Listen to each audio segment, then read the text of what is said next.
अस्सलामु अलैकुम रहमतुल्लाहि व बरकातुहू। प्यारे बच्चों, आइए देखते हैं जमात पंजुम मज़मून माहौल का मुतालिया हिस्सा अव्वल ईवीएस पार्ट फर्स्ट कवानीन सब के लिए। सबक नंबर 6 है कवानीन सब के लिए। आज हम इस सबक का मुतालिया करने जा रहे हैं। आइए बच्चों देखते हैं। देखो बच्चों, स्क्रीन पे जो आपके सामने दिखाई दे रहा है वो एक सिग्नल है। यानी आमदरफ्त अच्छी तरह की जाए और अच्छी तरह रहने के लिए कुछ कवानीन मुकर्रर है जिन पर हम अमल करते हैं। इसी तरह समाजी ज़िंदगी में हर शख्स, चाहे वो डॉक्टर हो, टीचर हो, वकील हो, जज हो या किसी और फील्ड से हो, हर कोई अपने कवानीन के मुताबिक, अपने फील्ड में बनाए हुए कवानीन के मुताबिक अमल करता है, जिसकी वजह से हमारा समाजी निज़ाम बेहतर तरीके से चलता है। प्यारे बच्चों, कवानीन सबके लिए होते हैं, वो हर एक पर यकसा तौर पर नाफिज होते हैं। कानून के सामने कोई अदना या आला नहीं होता। कवानीन पर अमल न करने से सज़ा होती है। कानून तोड़ने पर सज़ा देते वक्त किसी किस्म का भेदभाव नहीं किया जाता।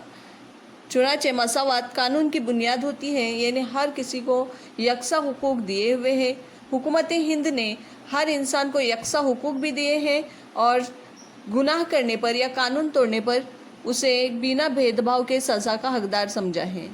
प्यारे बच्चों, कुछ उसूल नेचुरली है, यानी कुदरती है, जैसे सूरज का उगना या सूरज का तुलू होना, समंदर के मद्दोजज़र, चाँद की मुख्तलिफ अशकाल, ये सारे चीज़ें जो है वो कुदरत ने बनाए हुए हैं और कुदरती तौर पर बदलते हैं। यानी इनके जो कवानीन हैं ये कुदरत ने बनाए हुए हैं।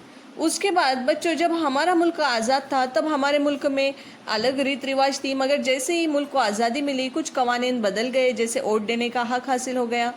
यहाँ पर पिक्चर में देखिए, सामने आपके दिखाई दिया हुआ है। यहाँ पर एक टीचर बता रहे तमाम उम्र के लोगों को तग़ज़िया बख्श ग़िज़ा की ज़रूरत होती है। यहाँ ये बच्चे अपने सर से पूछ रही है कि लड़की को लड़के की तरह तग़ज़िया बख्श ग़िज़ा की ज़रूरत नहीं होती है। हमारे घर में तो यही कहा जाता है कि सिर्फ भाई को ही तग़ज़िया बख्श ग़िज़ा की ज़रूरत होती है। तो प्यारे बच्चों, ये बिल्कुल गलत है। लड़की हो या लड़का हो, हर किसी को खाने या ग़िज़ा की ज़रूरत उतनी ही होती है जितनी उनके जिस्म को ज़रूरत होती है, कैलोरीज़ की, विटामिन्स की। इसमें लड़का और लड़की के कोई भेदभाव नहीं होते। यहाँ पर देखिए कुछ कवानीन आपके सामने हैं। रात 10 बजे के बाद लाउड स्पीकरों पर पाबंदी लगा दी गई है। लड़के लड़कियों को मुफ्त इब्तिदाई तालीम दी गई है। नदी में सूखे हार, फूल और दिगर कचरा डालने पर हुकूमत ने पाबंदी आयद की है। घरेलू तशद्दुद से ख़वातीन का तहफ़्फ़ुज़ करना चाहिए। बच्चा मजदूरी पर पाबंदी लगाई गई है। जंगल काटने और शिकार करने पर पाबंदी आयद की गई है। हम अपनी ज़िंदगी में बेशुमार रिवायतों और रस्मों को निभाते हैं। अपने वालिदैन, दादा दादी, रिश्तेदार को ये रस्में निभाते देखकर हम भी वही करते हैं। हमारे समाज में कई अच्छी रिवायतें और रस्में हैं। हम ईद का त्यौहार मिलजुल कर और लुत्फ़ उठाते हुए मनाते हैं।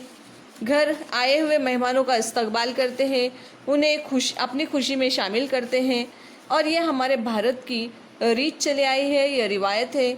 आज तक हमने देखा है कि बहुत सारी जगहों पर अलग अलग तरह के त्यौहार मनाए जाते हैं, मगर वो त्यौहार सिर्फ घर वालों तक मुहित नहीं होते या घर वालों तक ही महदूद नहीं होते, बल्कि अपने आस पड़ोस, अपने गांव, अपने शहर, ऐसे लोग एक दूसरे से मिलकर अपने त्योहारों को मनाते हैं। आइए कुछ बातें हम तस्वीरों के ज़रिए समझने की कोशिश करते हैं। देखिए प्यारे बच्चों, स्क्रीन पे आपके सामने है। ये तस्वीर आपकी किताब में भी दी हुई है। यहाँ पर एक काम वाली बर्तन मांज रही है और उसकी मालकिन यहाँ मोबाइल पे बात कर रही है। अब वो काम वाली अपने मालकिन से कुछ कह रही है। क्या कह रही है देखिए। किताब के सफ़ा पेज नंबर 29 पर भी ये तस्वीर है। एक भी छुट्टी लिए बगैर पूरा महीना इतना सारा काम करने के बावजूद आप इतनी कम तनख्वाह क्यों देती हैं? ये काम वाली कह रही है। दूसरी तस्वीर देखिए, यहाँ पर एक गरीब हाथ जोड़ के एक साहूकार के सामने बैठा हुआ है और कह रहा है, आपके तमाम पैसे अदा कर चुका हूँ, फिर भी कर्ज क्यों कर बाकी रहता है। तो प्यारे बच्चों, ये इसका मतलब ये है कि समाज में आज भी हम गरीब और लाचार लोगों पर जुल्म कर रहे हैं, जिसका कानून ने बिल्कुल मुखालिफ है। यानी कानून ने कहा है कि गरीब और कमज़ोर पर कभी जुल्म मत करो। अपने लेन देन या कारोबार में इंसाफ का मामला करो, मसावत का मामला करो। भारत आज़ाद होने से पहले या पुराने ज़माने में बच्चों, जब शौहर मर जाता था तो बीवी को अपने शौहर के साथ जलना पड़ता था। इस रस्म को सती की रस्म कहते थे। यानी शौहर के मरने के बाद बीवी ने उसकी चिता में खुद को जलाना रहता था। उसी के साथ दूसरे भी कई बेजा रस्म और रिवाज हमारे मुल्क में फैले हुए थे, जैसे बचपन की शादी। कमसिन उम्र में ही लड़का या लड़की की शादी की जाती थी। जैसा कि तस्वीर में आपको बताया जा रहा है, बहुत ही कम उम्र के बच्चे हैं जिनकी शादी की जा रही है, और ये कमसिनी की उम्र में ही इन पर बहुत ज़्यादा जिम्मेदारी और फिजिकली और मेंटली टॉर्चर किया जाता था। उसी तरह से बच्चों, सबसे बड़ा मसला जो आज भी हमारे मुल्क में है, जैसे डाउरी सिस्टम कहते हैं, यानी जहेज। लड़की की शादी के लिए माँ बाप को पैसे इकट्ठा करके लड़कों को देना होते हैं, इसे जहेज कहते हैं। कभी कभी इन लड़कों की बड़ी मांग पर, जैसे लड़कियों के पास से गाड़ी लेना, गहने लेना या घर लेना, ये सब जहेज की किस्में हैं। आज भी ये सिस्टम हमारे मुल्क में पाया जाता है कहीं पर, जिसको ख़त्म करना बहुत ज़रूरी है। उसी के साथ में बच्चों, समाज में फैली हुई बहुत बड़ी बीमारी, जिसे जादू टोना कहते हैं, अंधविश्वास कहते हैं, लोग आज भी इसमें मोहल्लिक हैं।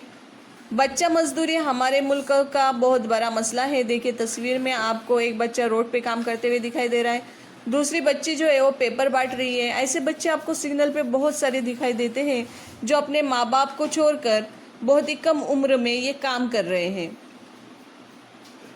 भेदभाव या छूटछाट का मसला, जैसे यहाँ पर देखिए एक टीचर अपने बच्चों को पढ़ा रहा है, मगर एक बच्चे अलग से बैठी हुई है और गांव का कोई आदमी आकर उसकी तरफ इशारा करके बता रहा है। यहाँ पर बच्चों ये बात बताई हुई है कि अगर किसी बच्चे की ज़ात अलग हो, उसका रंग अलग हो, तो उस हिसाब से उसको अलग किया जाता है और उसे कमतर समझा जाता है, बाकी बच्चों के साथ उसको बिठाया नहीं जाता। तो ये भी हमारे समाज की बहुत बड़ी बुराई है, जिसका खात्मा होना बहुत ज़रूरी है। अब हुकूमत ने जो पॉलिसियाँ बनाई हैं, जिसमें हर किसी को यकसा हुकूक और यकसा मौके दिए गए हैं, इसकी वजह से ये बुराइयां जो है हमारे समाज से काफ़ी हद तक कम होते जा रही हैं। आइए देखते हैं अगली तस्वीर में। यहाँ पर देखिए बच्चों, यहाँ पर सभी बच्चे जो खेल रहे हैं वो तकरीबन एक ही रंग से है या मिलते जुलते रंग से हैं, मगर यहाँ एक बच्चा जो अलग है उसका रंग मुख्तलिफ है या अलग है। यहाँ पर इस बच्चे को इसलिए अलग किया गया है क्योंकि इसका रंग अलग है। यहाँ पर आप देखिए 4 लोगों की तस्वीरें दी हुई हैं, जिसमें एक पूजा पाठ करने वाले हैं, दूसरा क्षेत्रीय यानी खिलाड़ी है या जंग में लड़ने वाला है, तीसरा साहूकार है, और ये जो एक तस्वीर आपको दिखाई दे रही है जिसके सर पे रुमाल बंधा हुआ है और धोती बंधी हुई है, बच्चों ये अछूत कहे जाते हैं या कमतर जात या कमतर तबके के लोग हैं।